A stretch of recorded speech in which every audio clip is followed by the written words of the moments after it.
let books be horny again. I 100% agree. Let TV shows and movies fill that lack of horny hole. This one didn't have to be horny. This one could not be horny. I wanted to provide some context to the video I made earlier that was like, oh, no, we should be worried about this new Wuthering Heights adaptation before we kind of just support this one.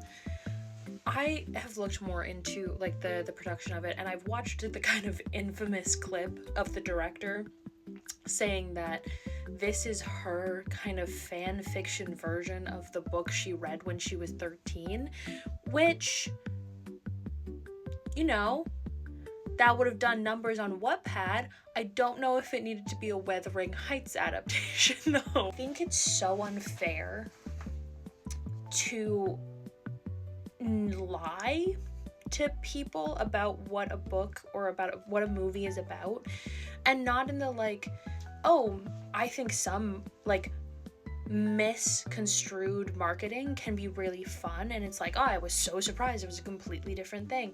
This, however, is a book about, you know, abuse, feminine desire, and, you know, feminine or others autonomies, like big O othering autonomy, you know, class. So rich with heavy themes, and I'm not saying you can't adapt that into a movie, but this didn't need to be that movie, if that makes sense. Like, this could have been the Bridgerton of this era. You know how Bridgerton, both the books and the show, kind of took the aesthetic of Jane Austen and like Regency era, specifically England, and was like, okay, now what if they were fucking all the time? And that's actually, you know, it's not my cup of tea all the time, but that's actually great. The fact that they kind of destigmatized the idea that like during this prim and proper era that people didn't have desires, specifically women didn't have desires. That was great. It didn't claim to be Pride and Prejudice to get people in the door, though. It was like, we all watched the Keira Knightley Pride and Prejudice, or if you were cool and lived with your nana, the Colin Firth one. We're all like, hot, interesting and hot, and I like that. Now we're all in our 20s to 40s. What if they were fucking? And they made a show for that. This feels like you wanted to make a dark fantasy or like a dark romance novel set in that era, and why not just do that and kind of take the same route to use it to explore, you know, the suppression of feminine desire and feminine sexuality without making it a Wuthering Heights adaptation. And I know, me personally, when I heard there was gonna be a Wuthering Heights, I was like, hell yeah. Love that director. Also, surely, in the big old year of 2026, we are finally going to get a Heathcliff who is played by a person of color. Because I don't want to, you know, flex my English BA, but I did a whole seminar course on this. He's not a white Englishman, and we need to stop casting him as such. This is so frustrating. But the elimination of Heathcliff's identity, the elimination of Catherine and Langdon to like simplify the story is insane, especially because his daughter Kathy is just the victim of the abuse Heathcliff has felt the world has owed him, and he has decided to pick the next person down on the social ladder now and abuse them. That's not good. What frustrates me the most, and what kind of prompted that first video, was I saw a few videos on TikTok of people being like, oh my god, I just read a synopsis for the book, or hell, I just started reading the book.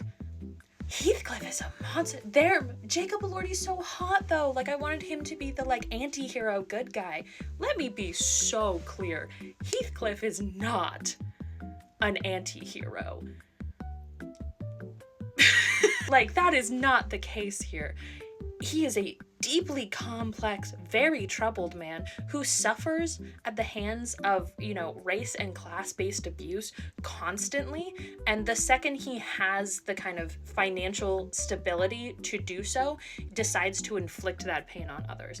And that's an incredibly nuanced, interesting take. Historically, people across the board have been like, oh, he becomes the monster that he experienced.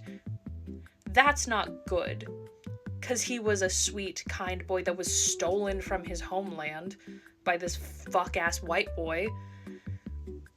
That's not good. What happened to him isn't good. The fact that he can only kind of, in theory, be with Kathy in death, not good. I don't know. Just make a different movie. Just call it something. Genuinely, this is going to affect how people interact with this novel in the future. Because two things are going to happen. You're either going to go into it and watch the movie and be like, oh my god, I want to read that book, and have a really good reaction to it, be like, oh my gosh, this is so different. Or be like, I was promised a fun escape, or like a dark romance or a dark fantasy book. That's not what this is. Fuck you, I'm done. I'm not doing this. And you know what? Kind of fucking valid. Because if I'm going for, like, a fun escape book and then I read Wuthering Heights, to each their own. Don't lie to me to get me to interact with your art. It just frustrates me because it feels like we're saying, like, we have to lie to women to get them to read books. Which, fuck you, no. Am I insane? Let me know.